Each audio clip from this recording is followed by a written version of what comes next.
losing my senses, reeling, got stars in my eyes. Wake me up, I must be dreaming. Then I remember I'm just an ordinary guy.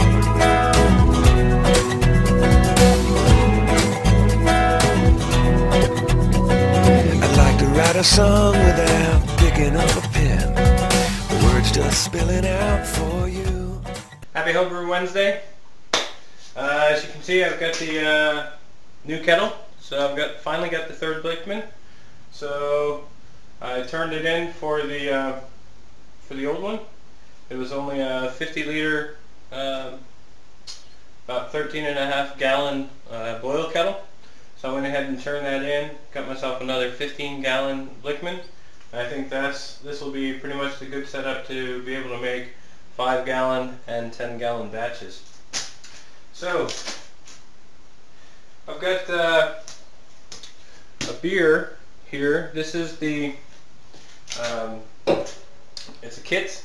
It's a combination of kits. It's a Australian Pale Ale as well as the Cooper's IPA. So I went ahead and blended those together and figured I'd give it a whirl. I like bitterness. I also added in, it was about 1.5 ounces, 2 ounces of Simcoe, about 2 ounces of Centennial, and I let that dry hop for approximately 7 days. And this has been sitting now for a couple weeks. So it's still young, but I want to go ahead and give it a try. And yeah, I'll do that for you. See if you can hear this. Had a pretty good hiss on it. Ooh, a little bit of carbonation there. Didn't even have to do anything. I got all of my bottles are 750 milliliters, and I used 2 Cooper drops in these each time. I've never had a problem with the carbonation. There was one time where the carbonation, it was a little bit undercarbonated, and to rectify that, I just left it in the bottle for another week and a half, and it was good after that. So yeah. I did shake this up just a little bit. I didn't like shake it, but I'm walking out of the house into the garage with it, so I don't know. I was carrying some things out with it as well, so maybe it got a little bit shook up. I've never quite had that reaction before, but yeah. Let's see if we can give it a pour. Oh, I can smell it. It's pretty piney. Ooh, ooh, ooh.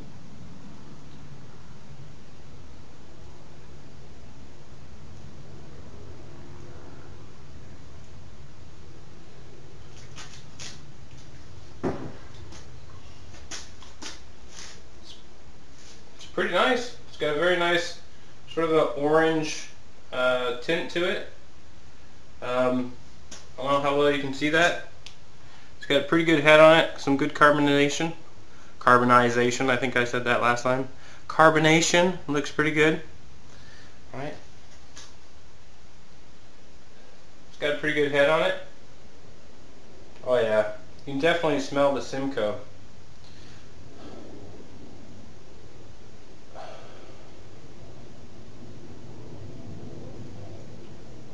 I don't get too much from the Centennial.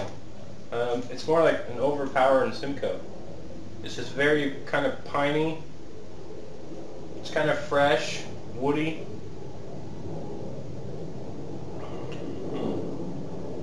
So give it a try.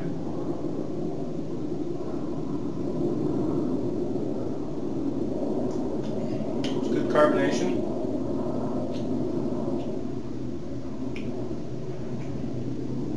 Very piney. It's nice and smooth. Settling down back on the back of the tongue. It's quite dry. I'm kind of curious how that's going to evolve. Because like I said, it's only a couple weeks old. So.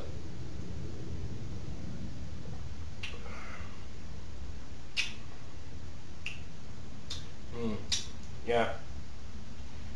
When you're a kid, do you ever stick like a pine needle in your mouth? It's like pucker up and it takes all the moisture away. It's quite dry. It's not overwhelming, but it's very present. Yeah, how piney is piney? How dry is dry? You know, it's good, no doubt about it. It's not bad. I mean, it smells fresh, tastes great.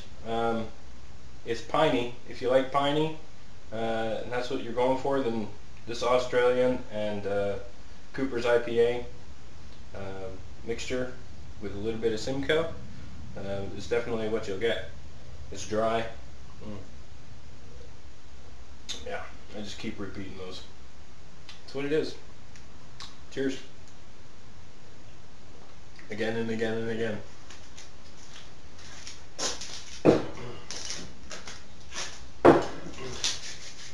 So this week, what have I had happen? Well, I went ahead and took one of my favorite brew kits, made that brew kit. It's a Muntons Santa's Winter Warmer. So I got some footage of that, and we'll go ahead and show you that in a second. What else has happened? My neighbor, one of my neighbors had started getting into brewing, you know, before Christmas, and so he went off and he bought one of those Cooper kits that had the grounds and collar, the collar plastic setup, and then it came with like the 30 bottles. So he went ahead and made this up, and the beer turned out really bad. It wasn't like off scent or off taste. It was just no taste. It was, you know, like one of those commercial beers. Actually, it was worse. It just had no taste whatsoever. Had good carbonization, had great color, but just no taste. Yeah. So, you know, he kept them around and let it evolve for, you know, he tried one every couple weeks, probably for a few months, and it did evolve a little bit where it began to get some taste, but yeah, he wasn't worth it. So he let the kit set aside. He didn't make time for it, and then this week, a couple days ago actually, he went ahead and gave me the whole kit without the beer. So I helped him make this kit the first time. We didn't have any hops or anything like that to add to the beer, so we couldn't really dress it up that much. So it was just straight up kit out of the box, and the equipment is actually quite nice. I'm a big fan of this fermenter. I really like how it's got the sunken bottom, and then you can just go ahead and bottle straight out of the primary if you're brewing one of those kind of beers that you can. So yeah, so I'm adding this to my fermentation fermenters. So now I've got 3, and I've never used all 3 at once. I've used 2 at once, but this one I think I'm going to get quite a bit of use out of. So thanks a lot, Arlen, for that. Appreciate it. Very cool. So let's go ahead and take some footage of me making that Santa's Winter Warmer, and then we'll come back. Alright, so today I want to share with you one of probably the best kits that I've ever had results with, and that's this Muntons Winter Warmer. A buddy of mine shared this with me about 8 months ago. It was just before Christmas of 2011, and I had made up an IPA that I thought was pretty damn good, and he had made this one up, and he came over and we had a taste testing between, I had some raspberry wheat at the time, some of the Australian Pale Ale, an IPA, and then he had his Winter's Warmer that we were going to give a try. So he tried my IPA and he thought it was extremely well done.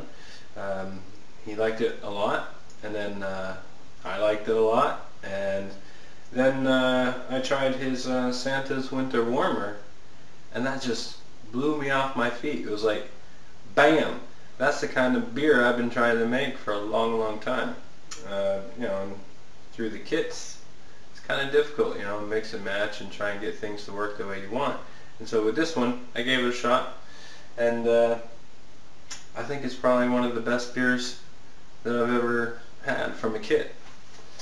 On the label, it says this bad boy is about 5.7% when it's supposed to be done, so you know, that's right up there around where I like it.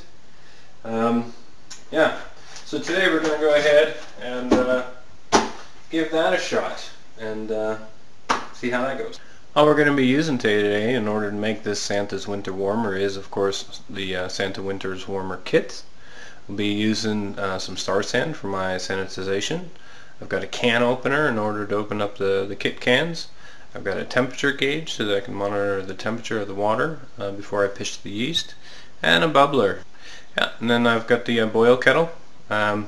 Really, there's not a whole lot of boiling going on. We're just going to boil up the water, add in the wort from the cans, and give that a go. The boil kettle I'm using today, it's 10 liters, so it's roughly 2.5 gallons of water. That's all you really need in order to produce this kit and get some extraordinary results. You see, I got a hop bag here. I've got about 1.5 ounces of Says hops. And I'm not actually going to put these in the fermenter today, but I'm going to wait and pitch these, probably 3-4 days after fermentation begins, and let those dry hop for about a week. Right, so let's get started.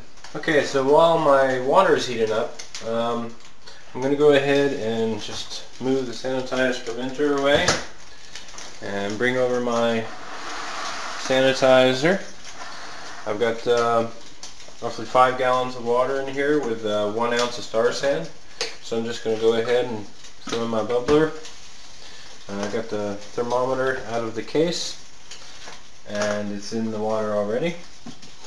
I've also got some scissors. Alright, so I'll put in some scissors for opening up the yeast.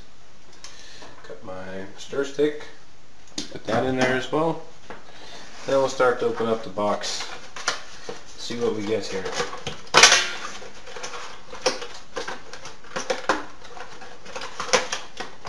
Alright, so we've got some yeast that comes with this package.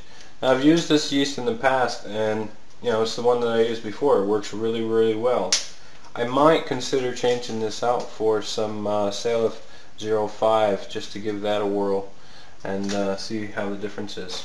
Okay, so while the water's heating up, what I generally do is come over and take the fermenter and give it a good scrubbing, or at least wash it out. I've cleaned this, I've sanitized this right immediately after I was finished with the last batch it was used for. But I generally like to go ahead and clean this out anyways, just before getting started now. It's been in storage, it has a little bit of star sand in the bottom of it, so I just like to give it a good rinse and then sanitize it one last time, get it ready to go for the next batch. So, make sure the spigot's closed. You don't want any accidents all over the floor. Alright. And then I've got the 5 gallons of sanitizer. I'll generally come over and pour a good half of it into it.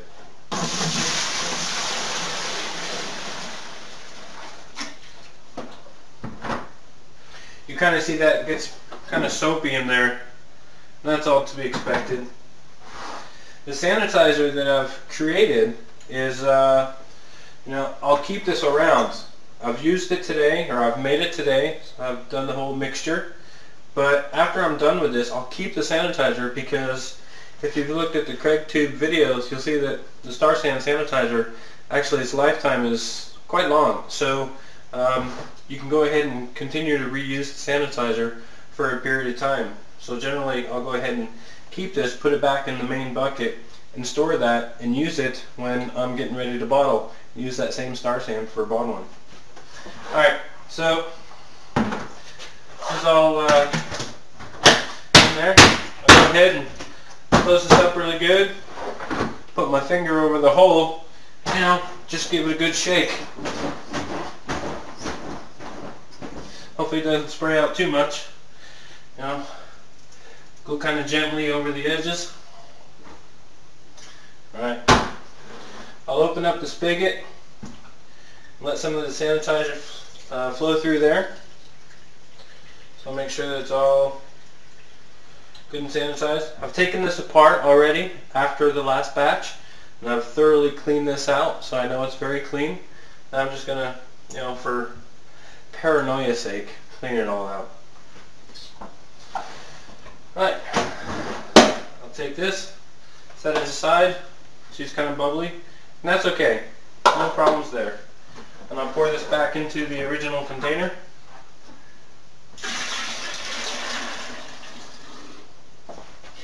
This kit calls for about 3.5 liters of water.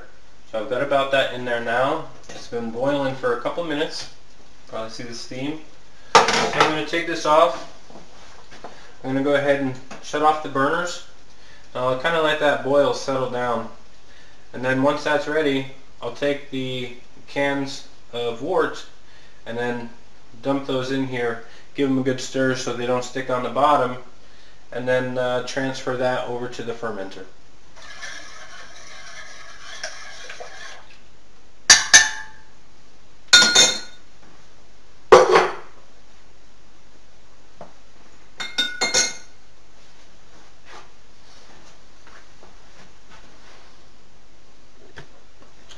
And that's it. We've got the wort all mixed in with about, we've got those 2 cans with about 3.5 liters of water all mixed in.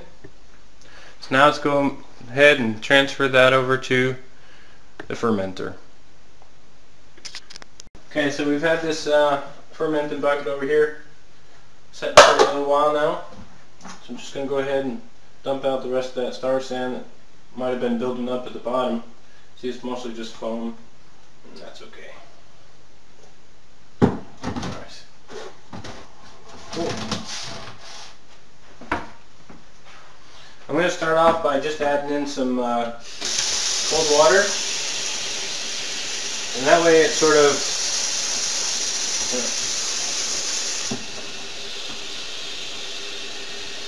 increases the fluidity of the wort when I pour it in, so it's not so thick and get gummed up around the bottom.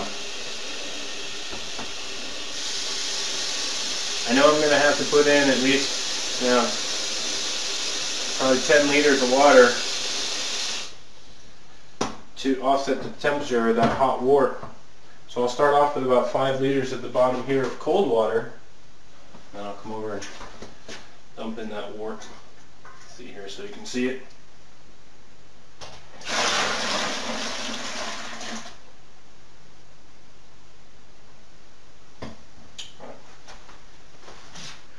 So I'm going to go ahead and use the same kettle that I had used to fill up with cold water and continue to bring that up to 23 liters of water.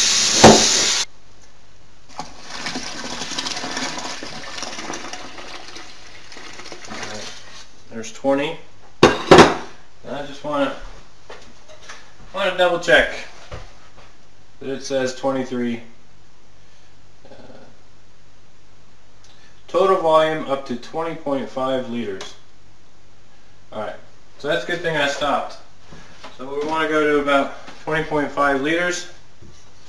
And I'm 20 now. So I'll go 20 and a half. Alright, there we go. 20 and a half liters.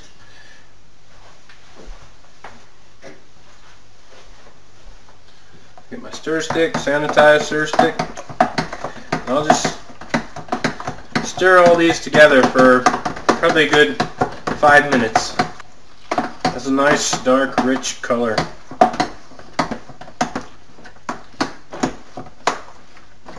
It's just where I like it.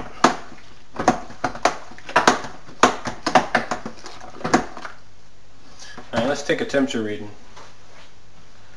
See, I'll stick that in there for a bit. See where we're at.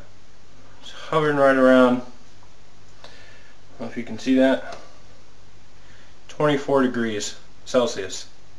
I generally like it to be a little bit cooler, around 22.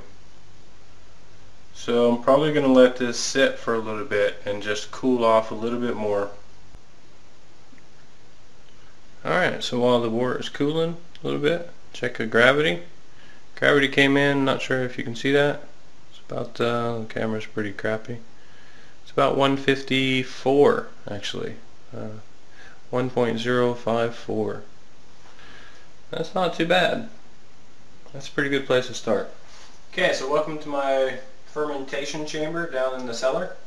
It's like a closet, but it's down here underneath the ground in the back behind me, and it stays at a constant 20 degrees Celsius during the summertime. So it's perfect for fermentation of ales. In the wintertime, temperature drops down between 10 and 12 degrees Celsius, depending on the month, which makes it great for fermenting lagers, right? So, you know, as long as we can brew enough ales to last us through the winter, and then we make enough lagers to brew through the winter to drink in the spring. Okay, so here's the beer that we just made upstairs. I brought that down here. The room temperature is at, well, we're at about 18 degrees, so that's pretty good. The temperature of the wort, we'll go ahead and check that.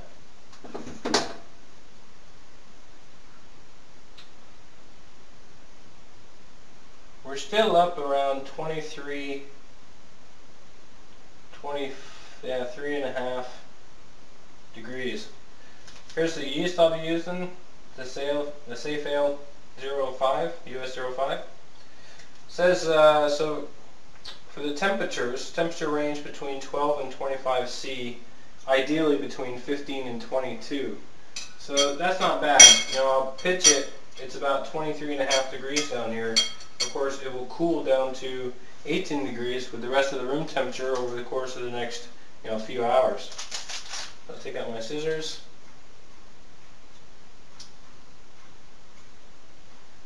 Cut this open.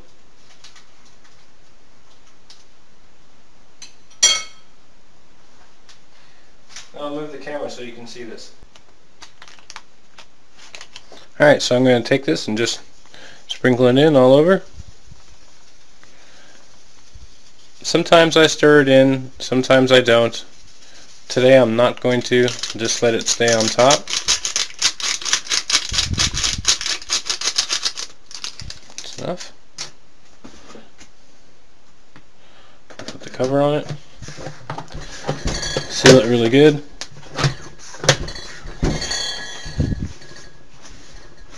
Alright. Fill up my bubbler with the sanitizer for the star sand solution. I'll put that into the hole here. Cap it off.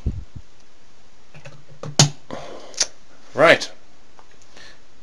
Now we'll go ahead and we'll let that sit for the next 4 or 5 days. We'll see how that ferments. And as long as fermentation goes good, everything is alright, then we'll go ahead and add in those Saez hops after about 4 days, and then we'll leave them in there for probably another 7 days.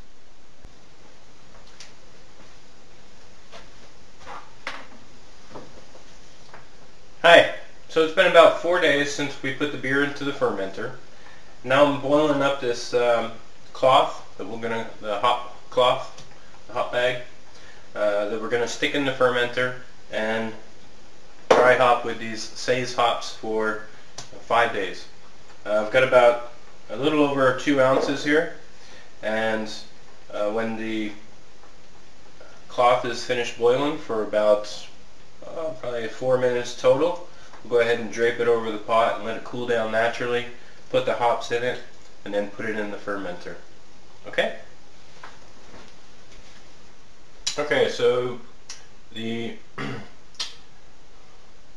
pot is cooled down, the cloth is cooled down, so I'm just going to go ahead and take this and wrap it around the edge of the pot, completely sanitized of course,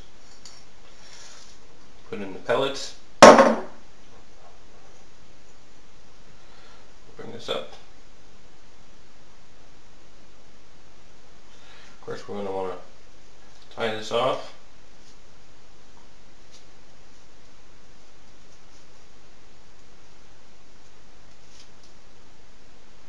Now I'm going to go ahead and just drop this right into the fermenter. Alright, so welcome back to my dungeon. We're going to go ahead and take a quick sample to take a gravity reading before we put in the hops.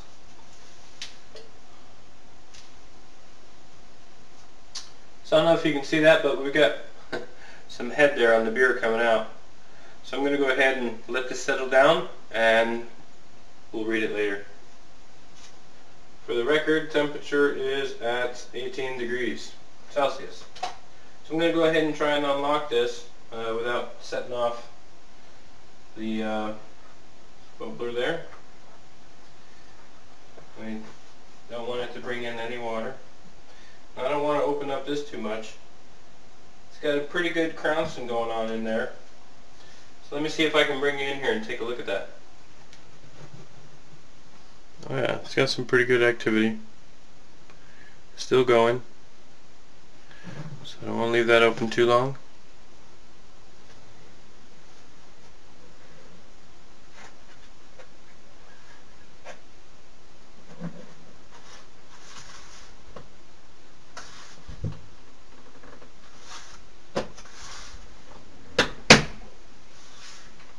Alright, we'll test it. Looks like we got a pretty good seal.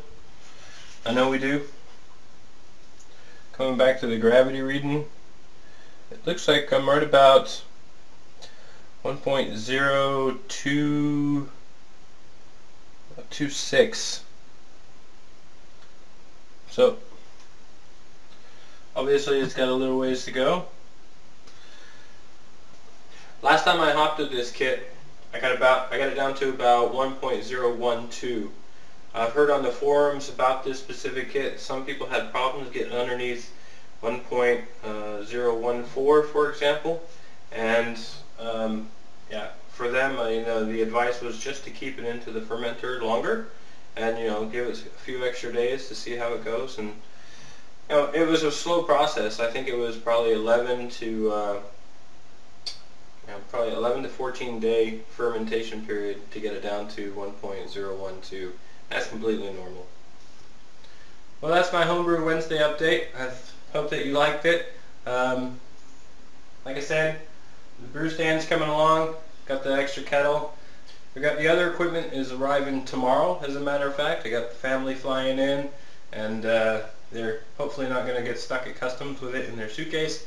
A couple PIDs, thermal couplers, solid state relays, heat sinks, cam lock connectors, and that's about it. I still have to order some of the other internal electronics like voltage converters, the power converters from 220 down to 12 volts to control the volts and amp meters and the various other components within the control box. With the components that are coming here this week, I mean, really I got to buy the box to stick the components in, cut out the holes, things like that. With the equipment that's coming tomorrow, I could theoretically brew some beer if I get the holes built into it, get the heating elements in, get the right power supplied. So there's quite a bit of other things left to do, so it's probably not likely that I'm going to get something done by the end of August. So again, I'm still shooting for the end of September. We'll see how that goes. But that's where I stand. Be happy, brew beer. Cheers.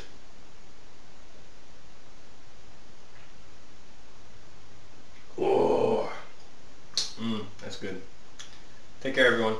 You send my senses reeling, got stars in my eyes. Wake me up, I must be dreaming. Then I remember I'm just an ordinary guy.